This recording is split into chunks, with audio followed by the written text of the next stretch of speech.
نحمده ونصلي على رسوله الكريم اما بعد اعوذ باللہ من الشیطان الرجیم بسم اللہ الرحمن الرحیم. جناب صدر اور میرے ہم مکتب ساتھیوں، السلام علیکم. نہ تو زمین کے لیے نہ تو آسمان کے لیے، نہ تو زمین کے لیے نہ تو آسمان کے لیے، یہ جہاں ہے تیرے لیے تو نہیں جہاں کے لیے. 23 مارچ ایک تاریخ سال ہے. 23 مارچ کا دن پاکستان کی تاریخ میں سنہرے حروف سے لکھا جاتا ہے. 1940 میں برصغیر کے مسلمانوں نے اپنے مستقبل کا فیصلہ کیا، جس میں برصغیر کے مسلمانوں کے اکثریت والے علاقوں پر مشکل علیحدہ وطن کے قیام کا مطالبہ شامل تھا. بنگال سے لے کر صوبہ سرحد اور کشمیر تک کے مسلم لیگ قائدین کا رکن قائد اعظم کی قیادت میں اکٹھے تھے. 23 مارچ اسلامیہ نے کشمیر کی طرف سے ایک وفد نے شرکت کی، جس میں مولانا غلام حیدر جنڈیالی، سردار فتح محمد ریلوی، خواجہ عبدالرحیم، خواجہ منیر حسین اور رہنما شامل تھے. 1857 سے 1940 تک برصغیر کے عظیم مسلمانوں نے ایک نظریے کے لیے قربانیاں دی، لیکن اپنے ابدی اصولوں کو نہ چھوڑا.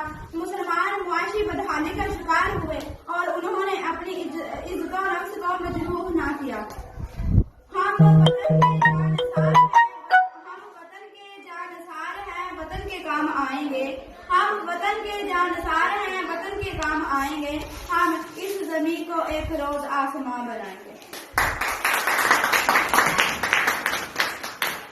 اب وقت آ گیا کہ مسلمان اپنے حقوق کے لیے اٹھ کھڑے ہوں اور اپنی اہمیت کا ہندوؤں اور انگریزوں کو احساس دلائیں. تو پھر صدر پاکستان کے خالد علامہ محمد اقبال خطبہ العباد 1930، جس میں انہوں نے مسلمانوں کے لیے الگ وطن کی تجویز پیش کی.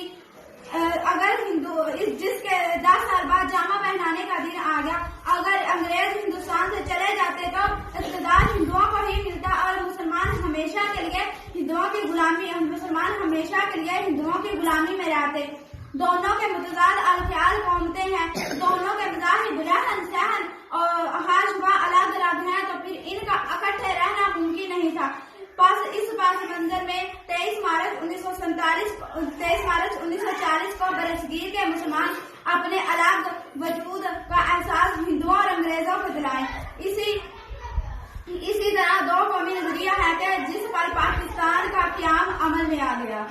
خدا کرے میری عرض پاک پر اترے، خدا کرے میری عرض پاک پر اترے، وہ فصل گل جسے اندیشہ دعا.